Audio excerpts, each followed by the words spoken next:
that he signed. Yeah.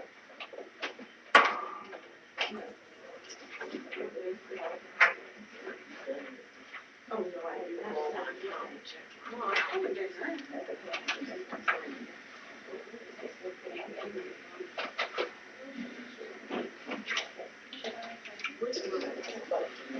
I know, right?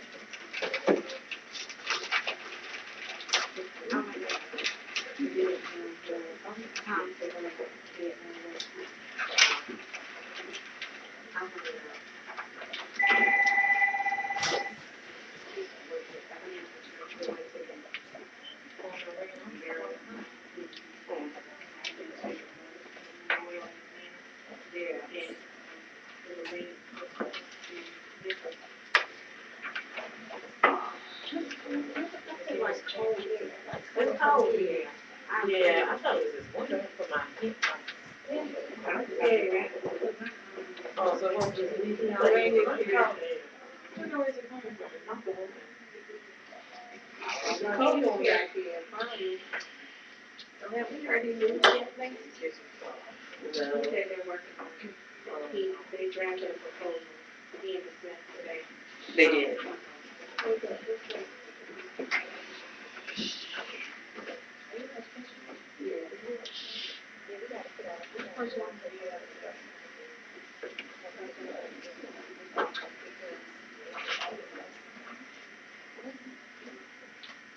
I guess we were because we all thought we would graduate in June.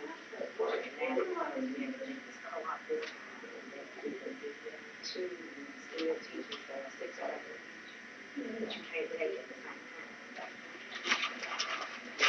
So we're trying to propose that all of us have been in the classroom. Yeah. In the classroom like forever. That we get credit. So what kind of documentation would they need if we did do that? I mean, yes, you've been in the system, but case, I mean, something from the state. I don't know. Hopefully, if we get it to go, then it'll like the way they have that. Because otherwise, that's all we're going to have to take back. You know what I'm saying? Right. I mean, the semester after this. You know what I'm saying? So all they have to do, I mean, so why would we stay on one more student teacher? And what is student teaching on that? Take the teacher. We're already in there. Hello.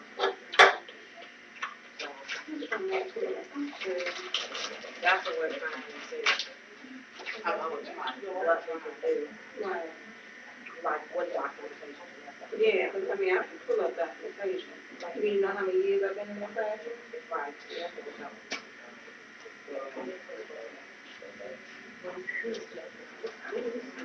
Went down a thing.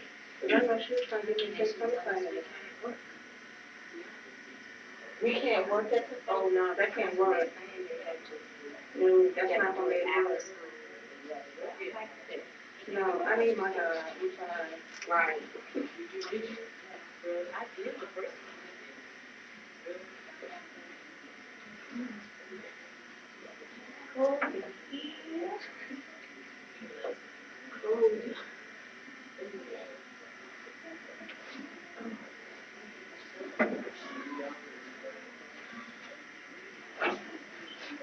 Okay, you ready? Okay. Let's go back on the line and give you a little, this 7:30. All right. Okay.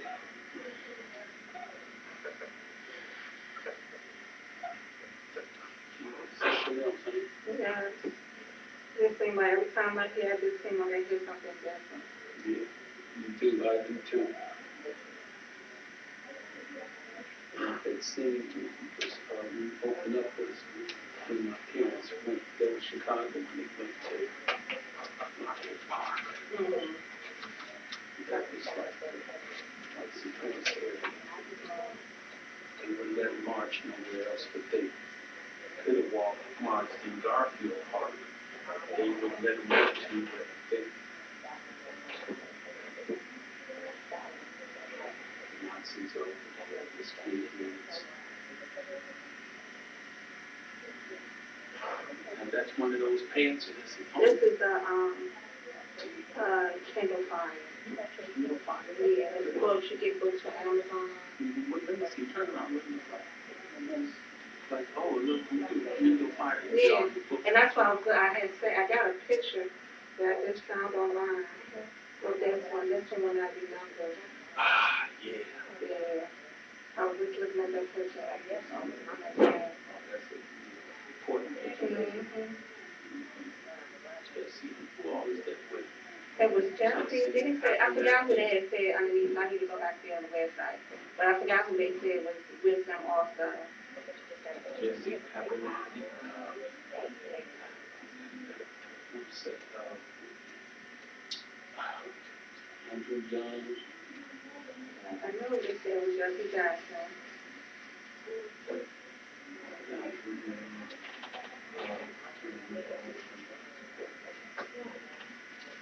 It was Jesse. It was Hollis Wynn, Jesse Jackson, Reverend Rudolph David. Okay. They give you the names. Yeah, they gave you the names. I think you said yeah.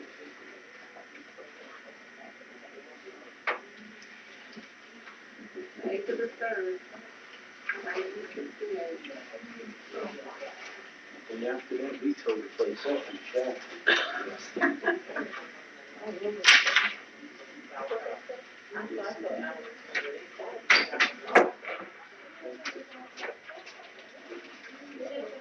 They said 3 tablespoons of all the turkey. That's what I couldn't remember. I couldn't remember what I wrote down. I couldn't find it.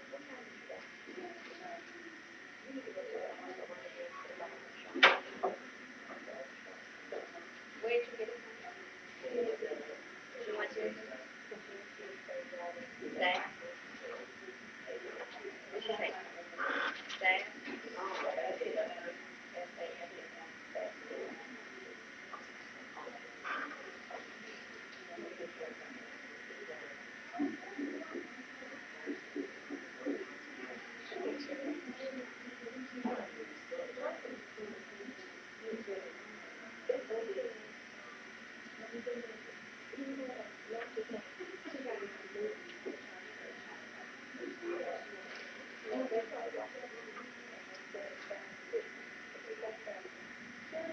In the modeling world.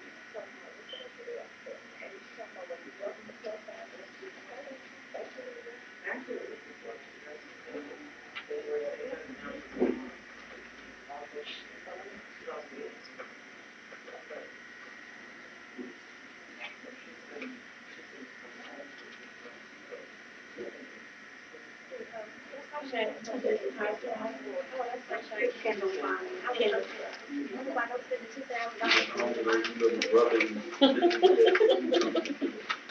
anything out of it. The laptop, not the laptop, that one that was small, not even bigger than this one. And that's even smaller than your hat. On the phones, he's doing that. I was looking at a commercial where, you got flu on the phone and it operates. It came on. The phone is becoming, the blood of the country.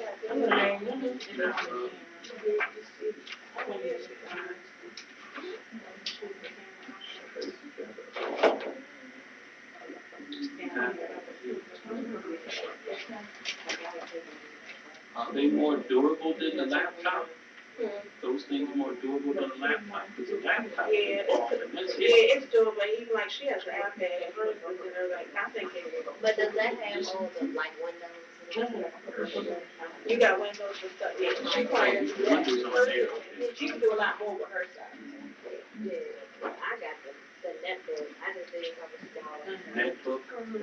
How big is it? In between them. It's just the Kindle size smaller. What's that small? Nice size. Better to carry it. And it's durable too. If it falls, it don't break up immediately. would know what my parents were. All right. But, I mean, I get the education. I can Everything. do my own work. But I can't take none like you can. Now, what's the price between this? But I was thinking about it, I said, I'm gonna go to Less than that. well, I have Verizon phone. Oh, you think I got the, I bought, yeah, that was honestly, but I paid, they gave me $30 and I get 2 gigs, but like, it's Wi-Fi. 2 gigs? Yeah, but you don't, for the $30. But like here, they have Wi-Fi here, so that was on me. Oh, it's Wi-Fi? Yeah. They just now, they know they had it for over a year, but nobody was coming. Okay. Well, I'm gonna break mine. I would bring it because I thought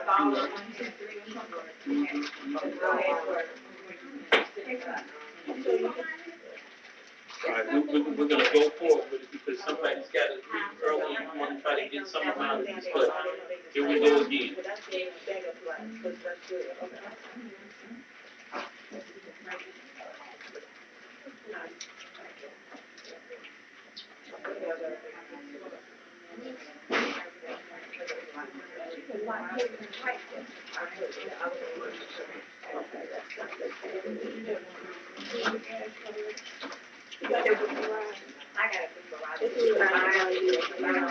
Now we're gonna watch the president and his dedication of presentation to the Martin King.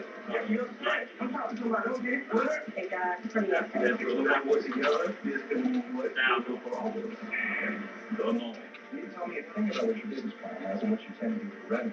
Steve, they've discovered there's no mountain higher than the valley.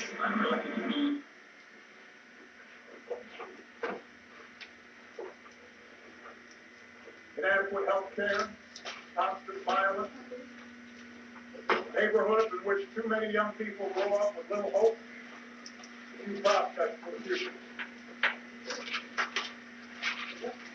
Our work is not done. And so on this day, which we celebrate a man and a movement that did so much for this country, let us draw strength from those earlier struggles. First and foremost, let us remember that change has never been quick.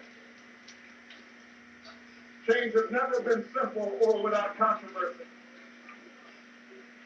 Change depends on persistence. Change requires determination. It took a full decade before the moral guidance of Brown versus Board of Education was translated into the enforcement measures of the Civil Rights Act and the Voting Rights Act, but those 10 long years did not lead Dr. King to give up. He kept on pushing, he kept on speaking, he kept on marching until change finally came.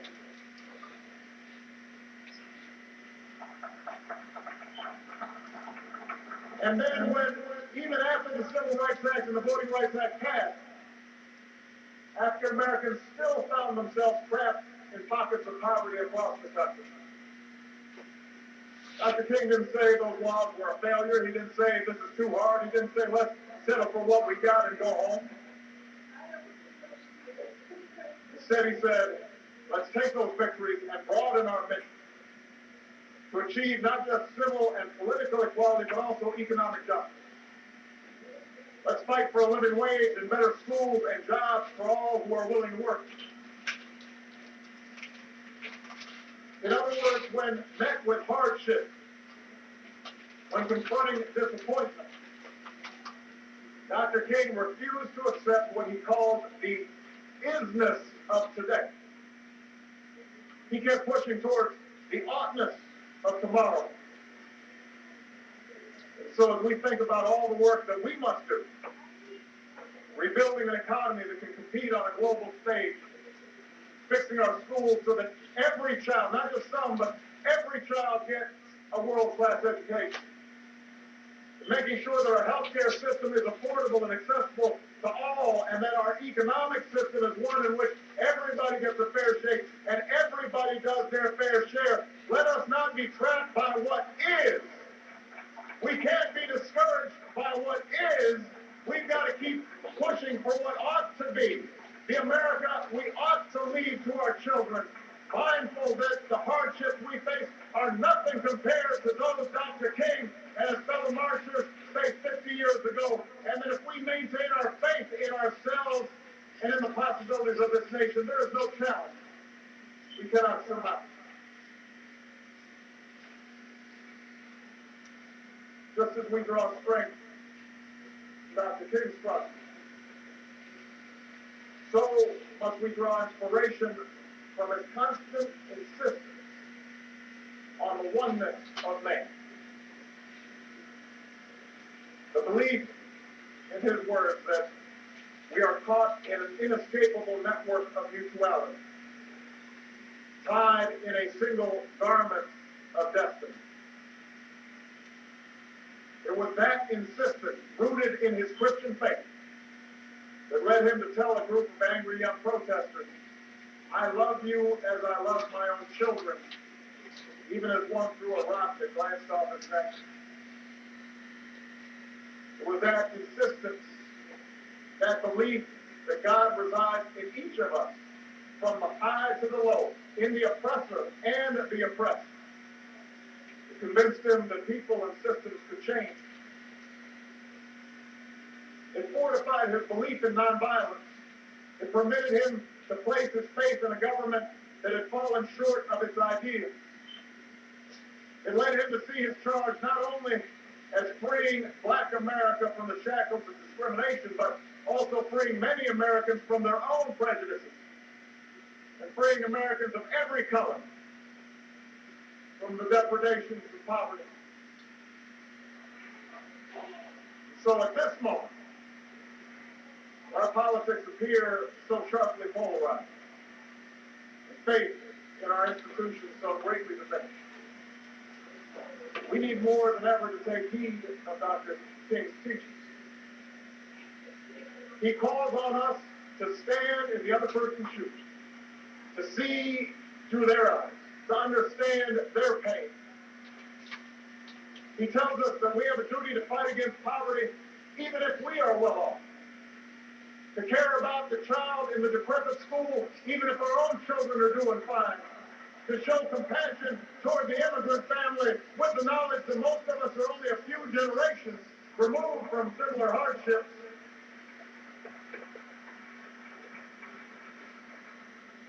To say that we are bound together as one people, we must constantly strive to see ourselves in one another.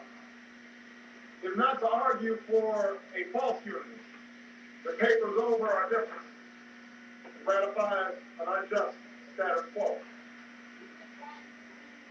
As was true 50 years ago, as has been true throughout human history, those with power and privilege will often decry any call for change as divisive.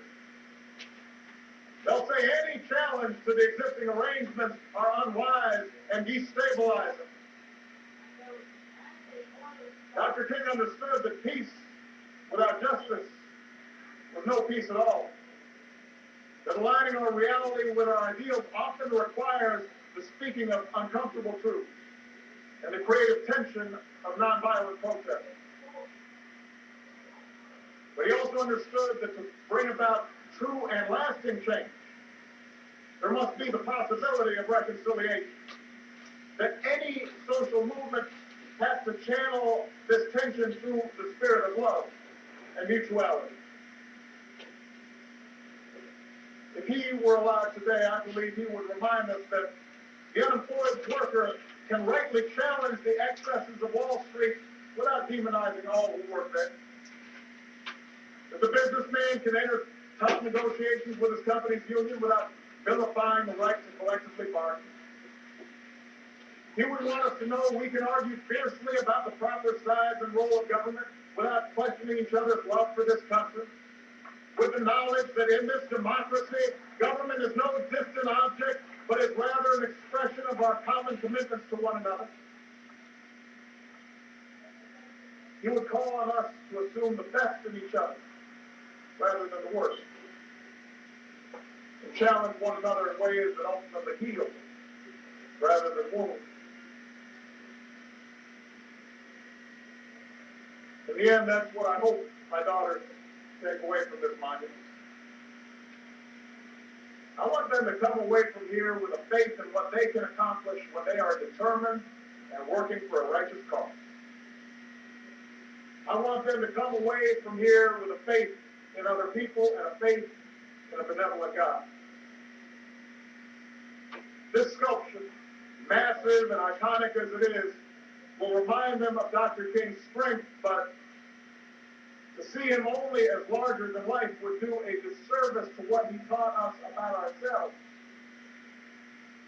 He would want them to know that he has setbacks, because they will have setbacks. He would want them to know that he had doubts, because they will have doubts. He would want them to know that he was flawed, because all of us have flaws. It is precisely because Dr. King was a man of flesh and blood and not a figure of stone that he inspires us so. His life, his story tells us that change can come if you don't give up. He would not give up no matter how long it took, because in the smallest hamlets and the darkest slums, he had witnessed the highest reaches of the human spirit. Because in those moments when the struggle seemed most hopeless, he had seen men and women and children conquer their fear. Because he had seen hills and mountains made low, and rough places made plain, and the crooked places made straight, and God make a way out of no way. That is why we honor this man. Because he had faith in us. And that is why he belongs on this mall. Because he saw what we might become. That is why Dr. King was so quintessentially American, because for all the hardships we've endured, for all our sometimes tragic history, ours is a story of optimism and achievement and constant striving that is unique upon this earth. That is why the rest of the world still looks to us to lead.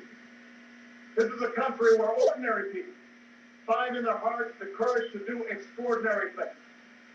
The courage to stand up in the face of the fiercest resistance and despair and say, this is wrong and this is right. We will not settle for what the cynics tell us we have to accept. And we will reach again and again, no matter the odds, for what we know is possible. That is the conviction we must carry now in our hearts. As tough as times may be, I know we will overcome. I know there are better days ahead. I know this because of the man towering over us. I know this because all he and his generation endured. We are here today in a country that dedicated a monument to that legacy. And so with our eyes on the horizon and our faith squarely placed in one another, let us keep striving. Let us keep struggling. Let us keep climbing toward that promised land of a nation, the world that is more fair and more just and more equal for every single child of God. Thank you, God bless you, and God bless the United States of America.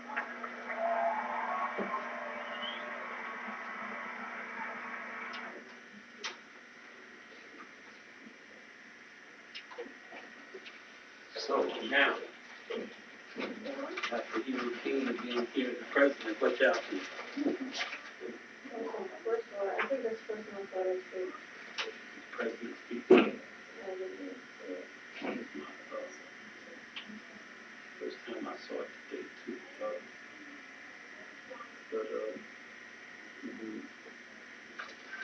Listen to what the president says and think about his current struggle, how he quotes King and all. You're hopeful, but we also know that politics is the game he's playing. So we have to judge him accordingly. Because the president is a politician. Martin Luther King was the leader of the people. And he knew that we were depending on him. In politics, you have to negotiate. And so sometimes, some things don't get done. And even though we are willing voters and we understand the significance of the president's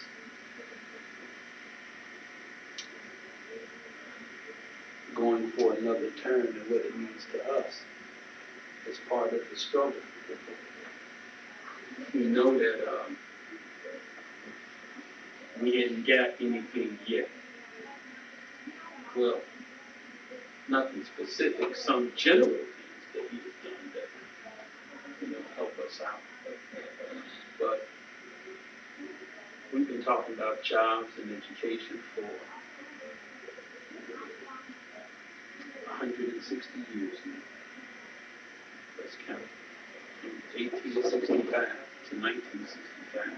That's 100. From 1965 to 2005. 40. 2005 to 2010, 150. 3 years, something like that. That's how long we've been talking about jobs and education. But the problem is that they will answer us by saying, all the presidents have said, well, we made 35,000 jobs, or we made 1 million jobs. But there are 35 million black people in this land. There are 280 million people as a whole, not even counting people who just came yesterday or this year. So the problem is that the reason why we hadn't got any jobs is because 1 million jobs, number one, won't take care of us.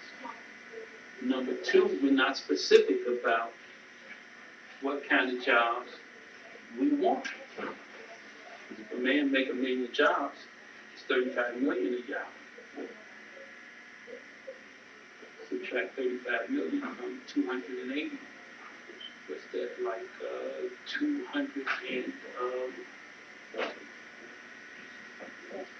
270? So who gonna get the 1 million jobs? And then, not only that, we ain't specific about it. But when we become specific about what type of jobs we want and what type of jobs we need, then it's more likely we can hold the president responsible. If we say we want jobs, and we don't say what kind, he throw 1 million of them out there. Not gonna get them. If we say we want jobs, and we want intellectual stimulus jobs, we want jobs teaching intellectual education, specifically blackology or cultural science. We want 1 million of it. And we want it in the education system. Now we're talking to him about something specific. But just going knocking on the door like we did in 1963 with the March on Washington. And then in 1995 at the Million Man March, and saying we want jobs, and then not any specific jobs. Well, they did give some jobs. They gave jobs to the churches where you could go and the churches would give faith-based programs. But even still, that wasn't what we asked for. We got something, but it wasn't enough for everybody. But because we wasn't specific, Martin Luther King was specific. He said, y'all gonna stop acting like that, or we gonna keep keeping up hell. So, but until we tell them the exact kind of jobs we want, we just blowing smoke, y'all. We mean well, we want to do well, but we ain't said specifically what kind of jobs we want. And when our leaders get together, they know this too. They don't ask for no specific jobs. They didn't ask for WOL. They didn't ask for the football players, basketball players to be able to get into the NBA and all of that.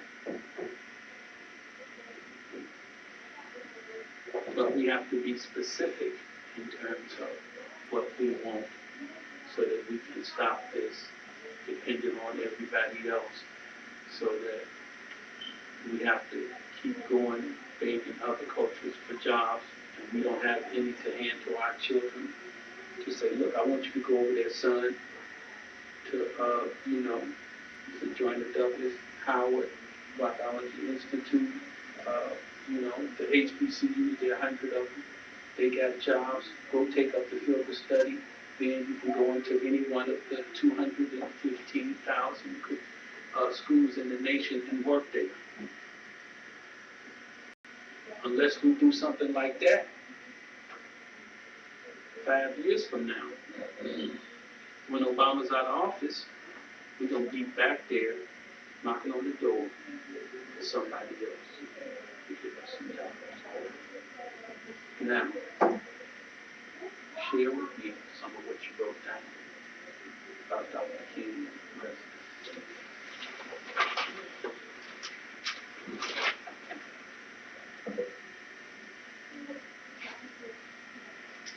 And understanding the, like what you have up there, your quote with the quote from Dr. King, the business, and I really didn't understand the business until President Obama broke it down, meaning that we can't be discouraged about what is today. We must be encouraged by what ought to be, which is the oughtness. So, I mean, now it makes sense to me. So that's like a new, Yes, all right. Indeed, right. Dr. King was before his time. Business. One of the things that I thought, or that stood out to me was when Dr. King said, before the crown we wear, there's a cross we must bear, and to go out with that determination. But he said that, and then President Obama said, draw strength from earlier struggles. Change has never been quick. It depends on persistence. And those two comments, I'm sure just listening to him, it's like, bearing that cross, before the crown of, glory, then drawing the strength from the earlier struggles. We have to walk through it before actually that change comes. So they were so closely related with their comments and statements. And ever since you first played something about Dr. King, his last semester, it has stood out to me, and I really, that video I saw Monday night, so I said, okay, I want to watch something, and I never knew until Monday night that the night, 1968, when he was at the church, I never knew the next morning he died. I guess I never knew that.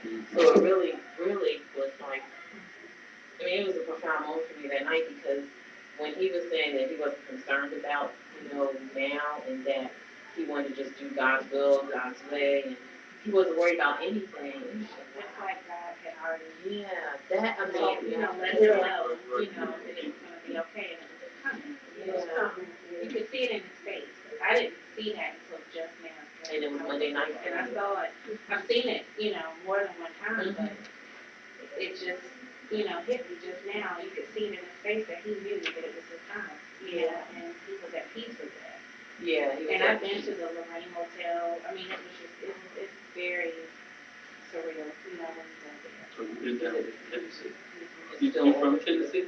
No, I just saw it there. That's a good thing. And they have everything still set up like it was the day that he was killed. His food, they preserve everything.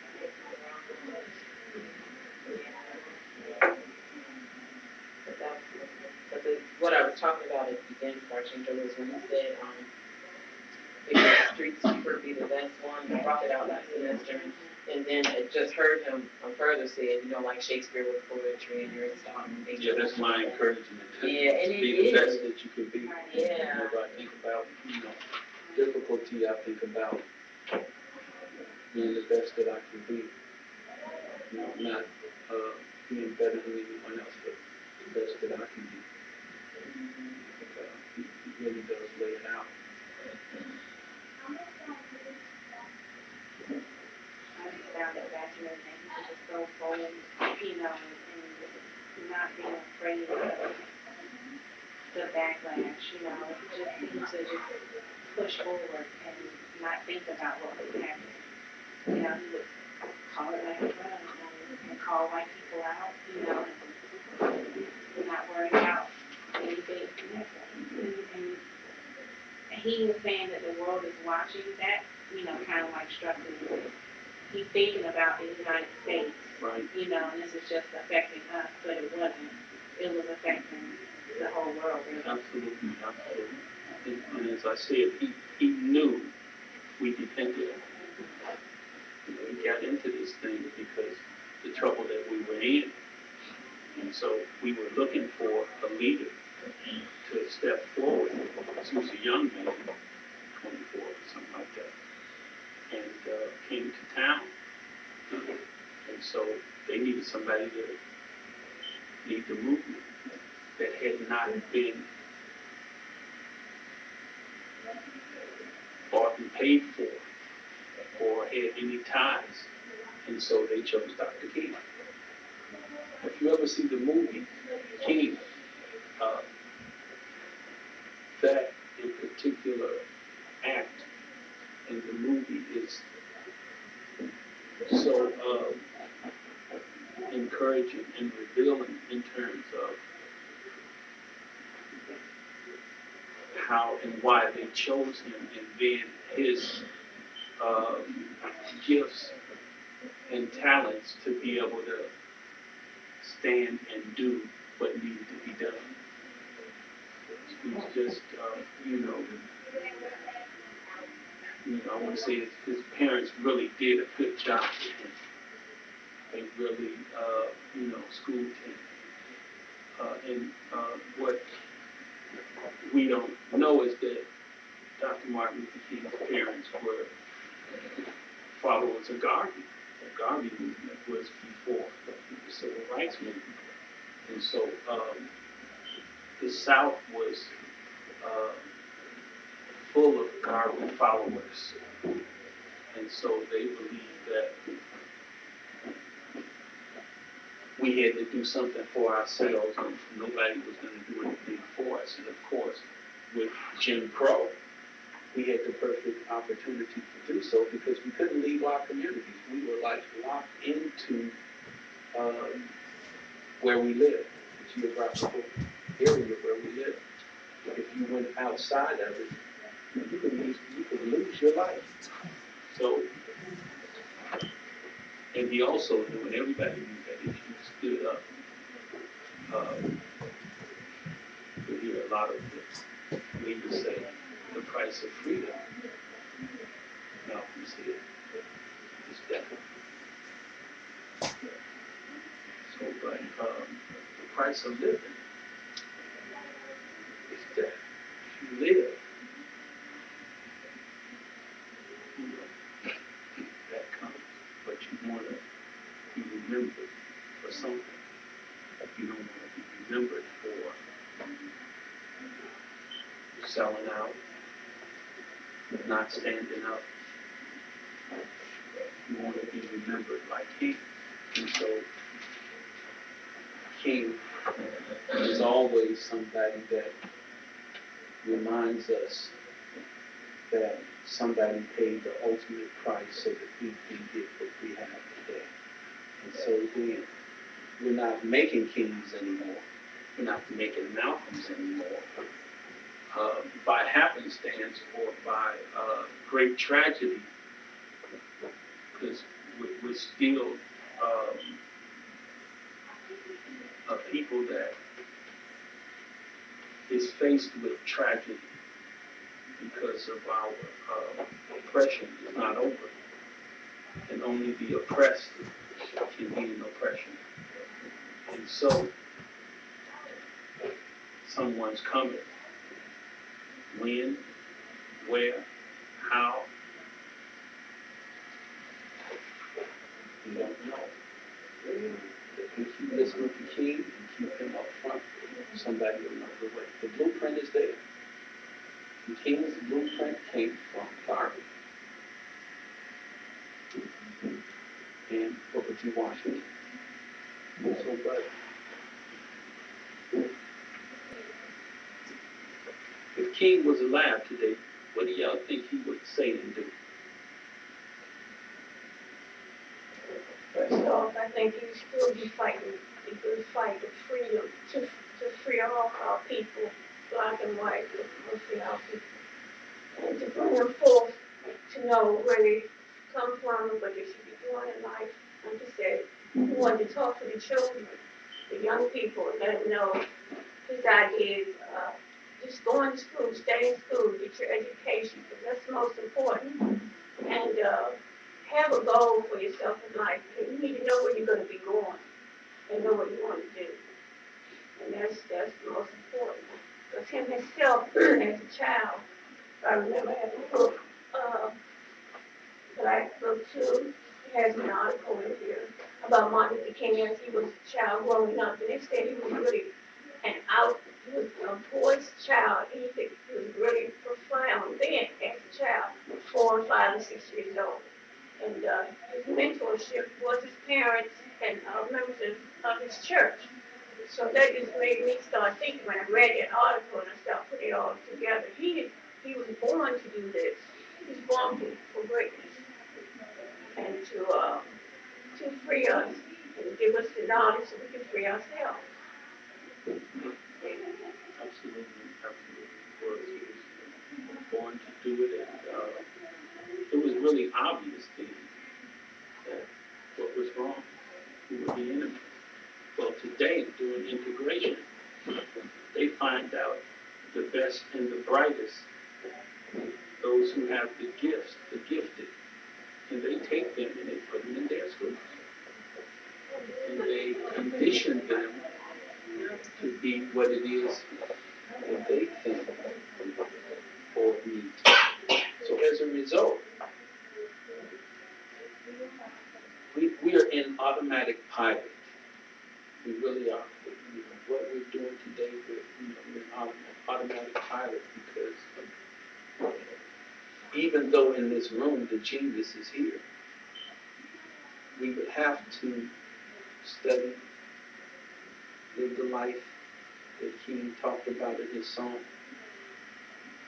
and make that life our song and teach it to our children.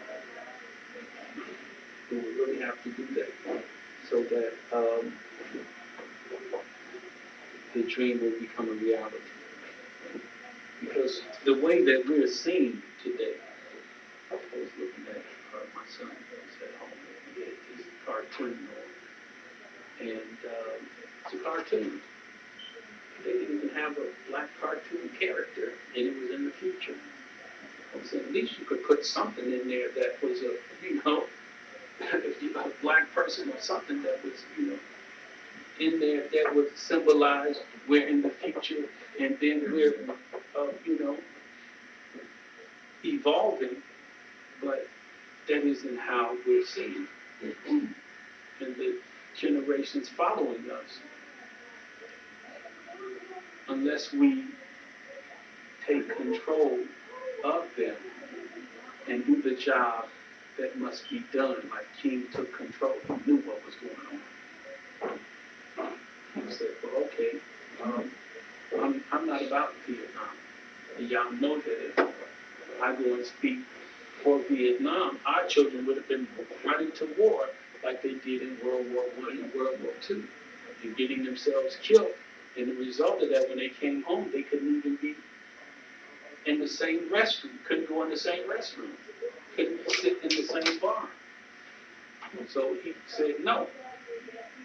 So it's a matter of being responsible, taking into our hands, like King did, so that we would be able to teach them what they need to know. And how do we do that? We need to build this field to study psychology so they can sit down and know that they have knowledge. But you know, I was looking in the movie to see if some psychology was there, but it wasn't. But I wanted to be able to point it out to my child. I said, well, look, he's 21 now. I said, well, son, ain't you been looking at cartoons? You're 21. You made 21 just the other day. Still in the cartoons. We gave you a birthday party at 21. You know, you still in the cartoons? And I said, well, where the black folks in the cartoons? You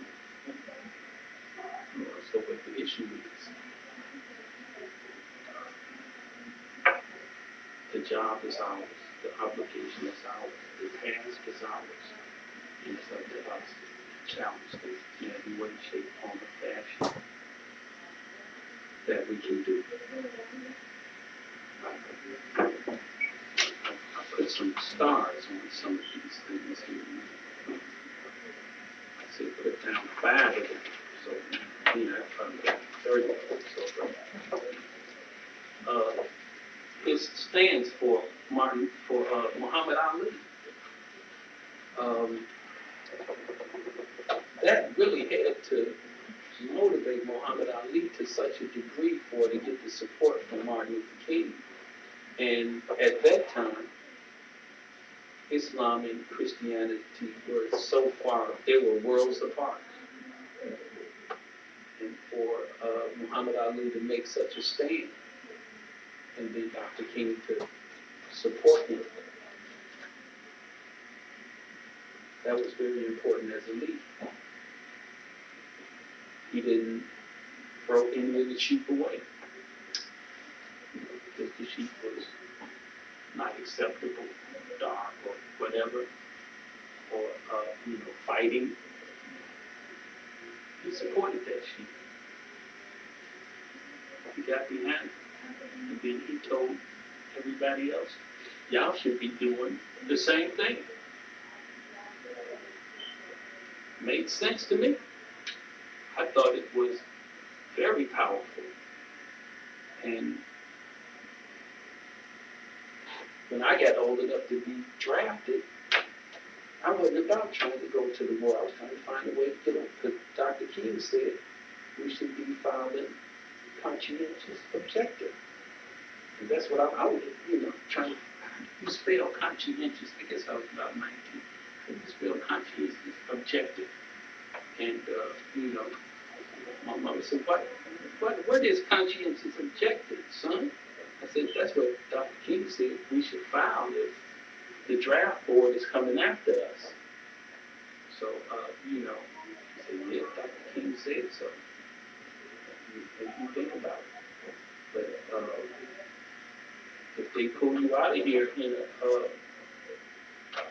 in a jacket and take you away, you gone. But the issue is we have to support each other in what it is that we must do in order to make this thing better. Somebody else want to share something? I like when he was in Chicago and he said you have to bring the evil into the outdoor. Yes, right. Yeah, that's good. That's good. That's good. And what stood out to me was what you talking about. It's not easy to stand up for truth and justice. And I think we're talking about this. Like everybody else feels like people run like them dead and dead. Like that is more concerned about doing what God's saying to do and getting people to homicide. And I think shortly after he did that speech, he died. So I think he kind of knew, got that sixth sense feeling that he something was going to happen to him, but still kept pressing on. But just so Yeah, he didn't let it stop him. He was threatened daily. Every day of his life, there were threats. Probably had a more threat mail than the post office would even send to his house. Because Vietnam War, he stood up and said what he had to say about that. Which they went to him, they tried to negotiate with him about the Vietnam War. He said, no, I'm going to tell it like it is. So, and I think, that's not what, if you were still alive today, I think the magnitude of racism and discrimination that we still have today, probably, it won't get as much as it is right now. That's my point. I don't think anybody would ever be able to convince him or try to make him part of them. He would still stand and speak truth, justice, you know what I'm saying? It really hasn't been anybody that I can think of, maybe one or two people that could really fill the shoes. But I think he fought that fight all the way because he knew someone, and he hoped he knew someone would take it on further. And we as a people, we need to keep that in mind. And during that time when he died, he was killed, murdered. right. And the next 10 or 15 years after that, there has really been no one that could really fill his shoes. But at some point, there should be someone. And we can get all the knowledge we can, and just get it all, everything that he has taught us. We have went through that with him, and just put it all together. Maybe one day we will be. I'm positive that it's going to work out the way he planned.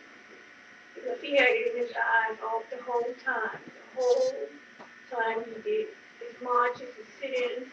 He had it in his eyes that he might not make it to the mountain. But he had it in his eyes. I could see where he was so full of energy and concern and righteousness. He just knew that he was going to be things would be taken further. I'm going to stop just right there. That's what I got from it. I believe it would have been better, today if he had been living as well. And white people realized that too. That's why they killed him. Because they were becoming too powerful and too knowledgeable, and I think that we were making such a difference, in the strides that we were making, and they were afraid of what could happen in the near future. I believe he was the president. I think we would have had a black president sooner than now. Absolutely, absolutely.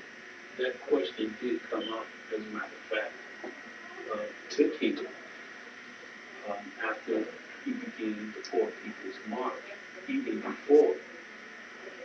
But considering that thought came to you, I'm sure that was the pervasive notion of those who were in control. And if he would have said, look, I'm running for president, he would have gotten 100% of the black vote, not knowing what percent of the black population was then. That was really dangerous for the existing white supremacist power structure. That would have voted for him. Absolutely. Yes, right, absolutely. The people that, were in the struggle with that. Yes, you did right. We talk about some of the those who gave their life during the civil rights movement that were white. Their numbers were not even countable because he was such a great orator. And he meant it. He meant what he said. He wasn't like, yeah, he meant it. I mean, I listened to Obama and him. Obama's a great orator too. But now that he's into the seat, some things he's saying because it's politics. You see, but King wasn't a politician. But they feared he could be greater than a politician. And so he was, as I said, a leader of people. But this thing, how powerful is faith and what is faith? You know, he was working that. You know, when it's like he was saying, you could see in his face that something was going to happen. But you could also see in there, his faith was such that he believed we could do anything, and so he did any and everything that he could do to make our faith even stronger. And like the preacher that was doing the eulogy, he was saying that he was Dr. willing to Ralph die. Abernathy, his protege, He his was brother. willing to die, but not willing to kill. So when he took this on, he knew, that he could lose his life at any time. So Right. he was willing to take that. Mm-hmm. He also said something, Dr. Abernathy, that he built an army of people who were willing to make change without war. I mean, that's really powerful. I mean, they were ready to go. They didn't need no weapons. They were like, whenever Dr. King spoke, they were there. They said that it was something like 350,000 in the March on Washington. But when I look at the pictures, that place was as thick as it was with the Million Man March. I said, they didn't count that right. So, with Dr. King, folks ask me, sometimes, who's your personal savior? Who's your personal savior?